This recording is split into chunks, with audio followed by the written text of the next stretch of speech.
21년이 가고 22년 이민년의 해가 밝았습니다. 다들 호랑이의 기운이 좀 느껴지시나요? 이미 유튜브나 뉴스로 접하신 투자자분들은 알고 계실 겁니다. 바로 이제 오스템 임플란트라는 회사의 직원이 대형 사고를 친 건데요. 무려 자본금의 90%를 횡령했다고 합니다.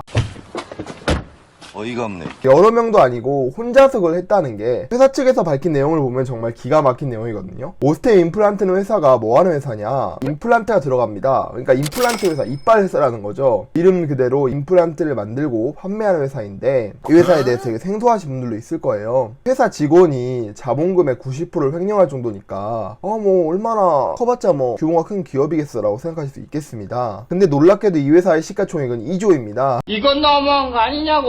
오스템 임플란트는 전 세계 임플란트 회사 중에서 5손가락에 들 정도로 규모가 큰 기업이에요. 대부분 이제 이 소식을 들으면 이게 말이 되나? 이게 맞나 싶을 거예요. 저도 지금 제가 꿈을 꾸는 줄 알았습니다. 기사를 보면서. 중소규모 회사도 아니고 이렇게 시총 2조의 회사의 자본금의 90%가 횡령했다는 거는 이게 말인가 막걸리인가. 현재 회사의 주식은 정지된 상태거든요. 거래 정지가 됐어요. 이 언론에서는 뭐 폐지가 된다 안 된다 말이 많은데요. 오스템 임플란트가 상장 폐지를 벗어난다 해도 주식 투자자 사이에서는 신뢰를 잃어버렸기 때문에 회복은 불가능하지 않을까 저는 개인적으로 그렇게 생각합니다. 아니 도대체 근데 얼마를 횡령했길래 이렇게 난리냐 라고 하면 입이 딱 벌어지는데요. 바로 1880억입니다. 그냥 1900억이죠. 자, 입이 벌어진 액수입니다. 회사 돈을 횡령해서 뉴스에 보도된 사건이 항상 수도 없이 많이 뜨는데 이번 사건은 어디 뭐 중소기업 과장이 1, 2억 횡령한 거랑은 차원이 다른 사건입니다. 그 전까지는 이제 동아건설 자금부장이 898억 원이죠. 횡령한 사건이 제일 컸어요. 근데 이제 이 사건의 범인이 누구냐? 오스템 임플란트의 재무관리 팀장입니다. 횡령 기네스 이런 거 있었으면 이제 1등하지 않았을까? 아무래도 이제 재무 쪽에서 일하다 보니까 잔액증명서를 위조해가지고 보고를 한 거죠. 그러니까 예를 들어서 뭔 말이냐면은 여러분들이 아이스크림 하나에 1,000원에 샀어요. 아이스크림 하나가 20만 원이라고 이렇게 써서 올린 거죠. 프리미엄 아이스크림이라고. 근데 지금 회사에서 믿은 거예요. 그래서 지금 오스템 임플란트에서 21년 12월 31일에 고소장을 지금 제출했습니다.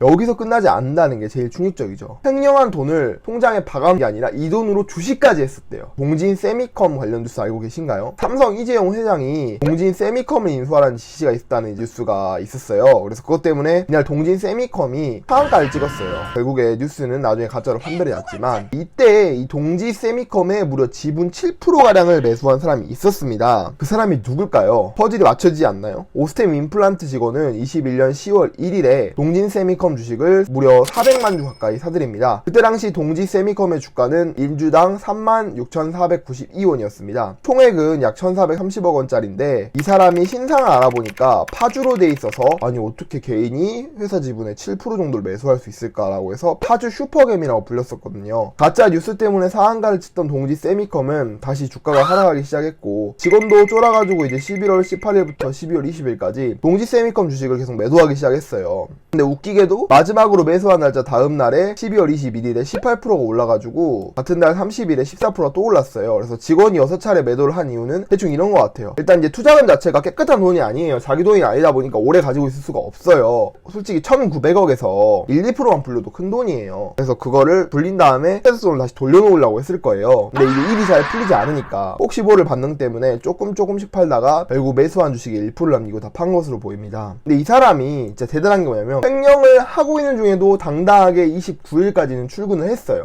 혼자 해먹은 게 맞나? 그냥 혼자 총대 안 맨 거 아닌가? 저는 이제 걱정인 게 뭐냐면 이 회사 하나의 일로 끝나면 다행인데 임플란트 회사를 산 투자자들 그리고 임플란트랑 관련 거래를 한 여러 병원들이 억울하죠. 자기 입장에서는 이미지가 타격을 입고 단순 회사도 아니고 기술만큼은 세계에 손꼽히는 임플란트 회사였습니다. 외국인 입장에서는 어이가 없을 거예요. 튼튼한 이빨인 줄 알고 했는데 이제 충치보다 못한 이빨을 얻어버렸으니까. 이 회사가 사실 이번에만 이런 사건이 있었던 건 아닌데요. 8년 전에 대표이사가 100억대를 횡령한 사건도 있고 18년도에는 좀 실적 발표 가지고 큰 논란이 있었습니다. 왜냐면은 분기 매출액이 1186억과 1200억 원 가량이었는데 영업이익이 3억밖에 안 됐어요. 이상하지 않나요? 19년대로 똑같은 논란이 있었는데요. 이러한 현상을 어닝 쇼크라고 합니다. 기업의 실적이 예상보다 저조한 현상을 말합니다. 어닝이 실적이거든요. 내부적으로 해먹으려는 놈들이 많은 회사였어요. 그게 너무 돌다 보니까 이제 터져버린 거죠. 암처럼. 한국거래소 코스닥 시장본부는 너네 1월 24일까지 회사에 대한 상장 폐지 여부를 결정할 거니까 그때까지 최대한 많이 수금해봐. 너 그때 얼마 수금했는지 보고 결정할게 라고 했어요. 영상 찍는 도중에 범인이 잡혔대요. 파주 저택에서 숨죽여서 숨어 있었다고 하는데 12월 중순부터